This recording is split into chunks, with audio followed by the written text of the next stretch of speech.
Hello बच्चों, आप सभी को नमस्कार। आज हम इंग्लिश में कुछ पढ़ते हैं ग्रामर में।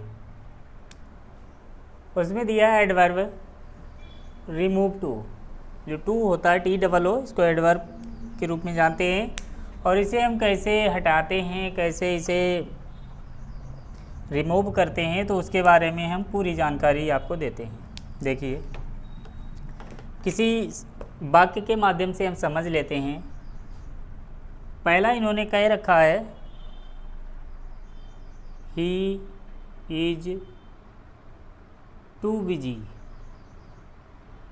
ही is too busy to come hair.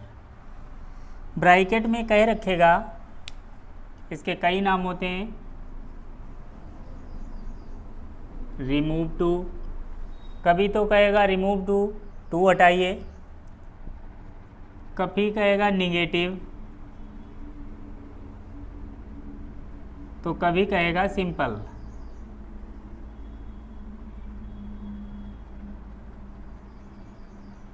Simple sentence, कभी कहेगा कॉम्प्लेक्स। तो इसके कई नाम हैं, लेकिन इसका विधान एक ही है।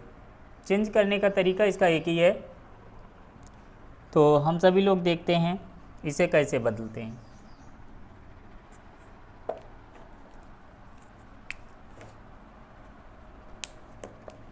देखिए, इसमें हमें इस टू को हटाना है और इस टू को भी हटाना है। जब ये टू हटेगा तो ये वाला भी टू हटेगा। और हटाने का मतलब ये नहीं कि यहाँ से मिटा दिया और हट गया, ऐसा कुछ नहीं है, क्योंकि इसके कुछ शब्द होते हैं। देखिए, ही इज, इस वाले टू को हम किस में बदल देते हैं? सो में। इस वाले टू को हम सो में चेंज कर देते हैं, टू यहाँ से विलोपन हो जाता है। अगला जो एडवर्ब दिया होता है, एडजेक्टिव, यानी ये एडजेक्टिव होता है, जो दिया होता है उसे ज्यों का त्यों लिख लेते हैं। इस वाले टू को हटा करके हम THAT दैट लिखते हैं। इस वाले टू को हटा करके दैट लिखते हैं। उसके बाद दैट, जहाँ जहाँ हमें दैट मिलेगा वहाँ वहाँ हमें सब्जेक्ट लिखना पड़ेगा। तो दैट लिखा, दैट के बाद क्या आना चाहिए? सब्जेक्ट आना चाहिए। तो सब्जेक्ट स्टार्टिंग में जो दिया होता है वो लिखते हैं। वह उसकी शर्त है कि अगर इधर का जो सब्जेक्ट है वो जीवित है, सजीव है, तो हम वही सब्जेक्ट उठाकर लाएंगे। अगर इधर का सब्जेक्ट निर्जीव है, मृत है, तो हम इस वाले को नहीं लाएंगे, उसकी जगह पर हम वन लाएंगे। इधर जो निर्जीव दिया होगा तो उसकी जगह पर वन लाएंगे। तो सबसे पहले इधर का हम क्या लिखते हैं? सब्जेक्ट लिख लेते हैं ही। अब इधर देखते हैं, यहाँ प्रेजेंट में दिया है तो कैन नॉट, और पास्ट में दिया है तो कुड नॉट। यहाँ पर देखो कैन नॉट दिया, प्रेजेंट में इज दिया है, प्रेजेंट में तो क्या लिखें? Can not. उसके बाद में हम शब्द लिख देंगे कम हेयर। ये जो वाक्य लिखा हमें ऐसे लगता है अफर्मेटिव में, लेकिन इसकी हिंदी निगेटिव होती है। सही मायने में इसकी हिंदी ये होती है, he is too busy, he is so busy. वो इतना व्यस्त है कि he can not come here, कि यहाँ आ नहीं सकता है। ऐसे ही दूसरे वाक्य से समझ लेते हैं। She was too weak to run the race. इसमें भी कहा है रिमूव टू। रिमूव टू, इसको भी रिमूव टू करना है। तो इसे रिमूव टू कैसे करते? देखिए, she was too weak to run the race. वो इतना व्यस्त है, वो इतना कमज़ोर है कि रेस नहीं दौड़ सकती। तो इसे रिमूव करना है। तो कैसे करते? देखिए, सी बाज लिखेंगे ज्यों का त्यों, टू को किस में बदल देंगे? सो में बदल देंगे। इस एडजेक्टिव को लिखेंगे वी। इस वाले टू को हटा करके हम क्या लाएंगे? दैट लाएंगे। इस वाले टू को हटाकर सो लाए। दैट के बाद इधर जो करता होता है वो लाते हैं। सी दिया है, सी लिखेंगे सी। फिर बाज दिया है, यानी पास्ट में है, तो क्या लिखेंगे? Could not. Could not run the race.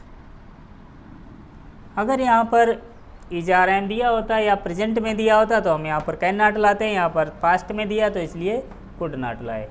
इतनी बात आप सभी लोग ध्यान रखेंगे, बहुत अच्छे से तैयार कर लेंगे कि इस वाले टू को TOO को हटाकर सो लाते हैं, इस वाले टू को हटाकर दैट लाते हैं, उसके बाद में दैट के बाद इधर करता होता है वो लिखते हैं, फिर इधर प्रेजेंट में है तो कैन नॉट, पास्ट में है तो कुड नॉट लिखते हैं, बाकी जो कहते हो हम इसे लिख देते हैं। ऐसा आप लोगों को हम समझा रहे हैं, आप समझ जाइए इसको। और वैसे तो इसके बहुत से नियम हैं, लेकिन सीधी भाषा में समझेंगे तो आपको जल्दी समझ में आ जाएंगे। दूसरे वाक्य से देख लेते हैं अगला। The question is too difficult, the question is too difficult to solve. Remove too क्या कहते हैं? Remove too. ये आपकी एकेडमिक परीक्षाओं में तो आता ही है, बट कंपटीशन परीक्षाओं में भी ये बहुत बार आया है और पूछा भी जाता है लगातार। उसमें 4 आंसर दिए होते हैं, ऐसा दिया होता है 4 आंसर दिए होते हैं, उसके बाद में कौन सा सही है कौन सा गलत है उसमें टिक करना होता है। द क्वेश्चन इज, इस टू को किस में बदल देंगे? सो में। डिफ़िकल्ट, इस वाले टू को हटा कर क्या लाते हैं? दैट। अभी हमने बताया इधर का कर्ता दैट के बाद लाते हैं, बशर्त देख लेते हैं कि कर्ता इधर वाला जीवित है या मृत है। कहते हैं क्वेश्चन, प्रश्न। क्वेश्चन किस में आता है? सजीव में, निर्जीव में? तो निर्जीव में आता है। तो जब इधर का कर्ता निर्जीव है, इधर का कर्ता मुर्दा है, तो हम इस कर्ता को ना ला करके हम क्या लिखेंगे? 1 लिखेंगे। अगर सजीव होता तो हम वही लिखते, और सजीव है नहीं इसलिए हम क्या लिखेंगे? 1। उसके बाद में इधर इज दिया है तो क्या लिखेंगे? कैन नॉट, आगे solve, can not solve, 1 can not solve. उसके बाद में अगला समझ लेते हैं।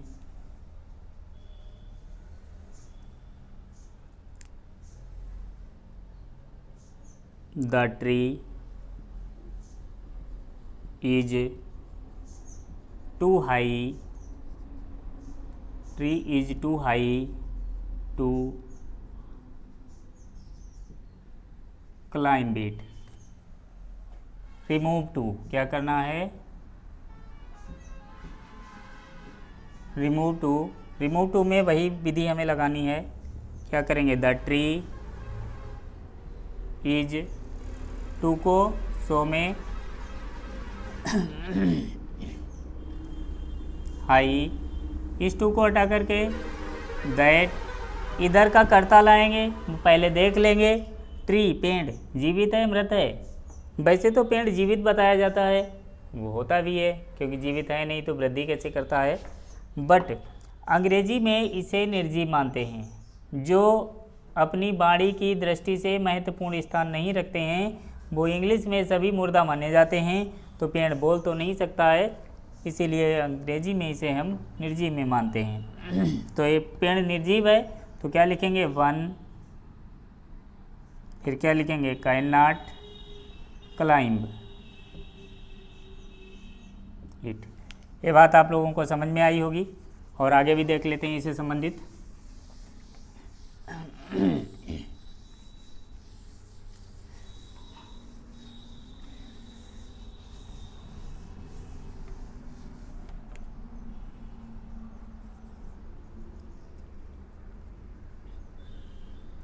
फिर कहते हैं the box is too heavy, heavy for me to climb, to lift, to lift. इसमें भी रिमूव टू करना है, इसे टू हटाना है। रिमूव टू तो क्या करते हैं?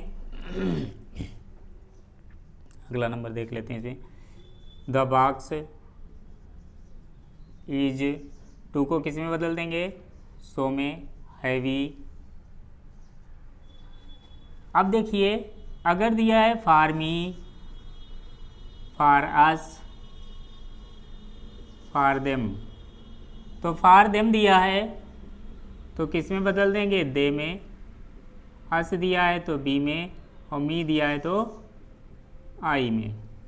ऐसे हम इसको बदल देते हैं। कब, दैट लगाने के बाद। अगर वाक्य में for me, for us, for them दिया है तो हम इसको जब हम रिमूव टू करते हैं तो इस शब्द को हम इनमें बदल देते हैं जो भी जैसा दिया होता है।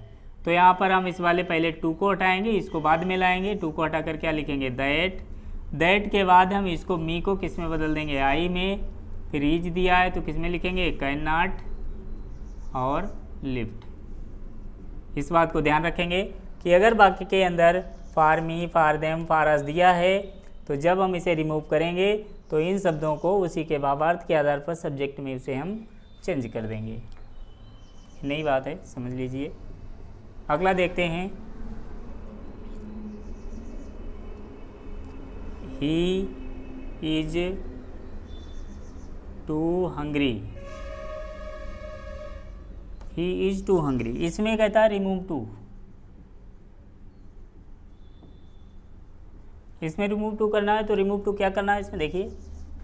अब इसमें और उसमें थोड़ा सा फ़र्क है। इसमें ए इन्फिनेटिव भी टू होता था और ए एडवर्ब भी टू होता था, दो थे। लेकिन इसमें केवल एडवर्ब टू है तो इसे कैसे बदलते हैं देखिए। ही इज, इस वाले शब्द को, इस टी डबल ओ वाले शब्द को हम बदल देते हैं E X T R E M E L Y, extremely. एक एक्सट्रीमली शब्द होता है उसमें बदल देते हैं एक्सट्रीमली हंग्री, एक्सट्रीमली हंग्री। अगर टी डबल ओ टू एक ही बार दिया हो, अगला इन्फिनेटिव नहीं दिया है, रिमूव टू कहा गया है, तो इस टू को एक्सट्रीमली शब्द में बदल देते हैं और कुछ भी नहीं करते हैं। अथवा एक दूसरा भी इसका नियम है, he is hungry, he is hungry एक शब्द होता है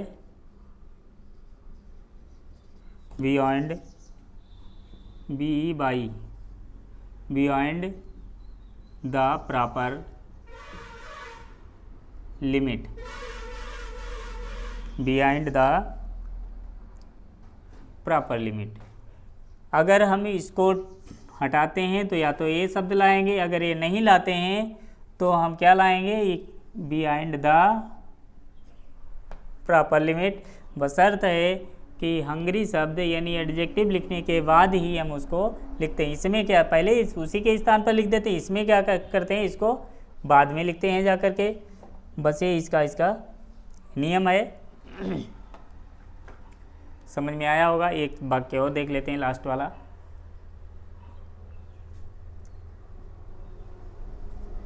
दे बेयर टू नॉइजी,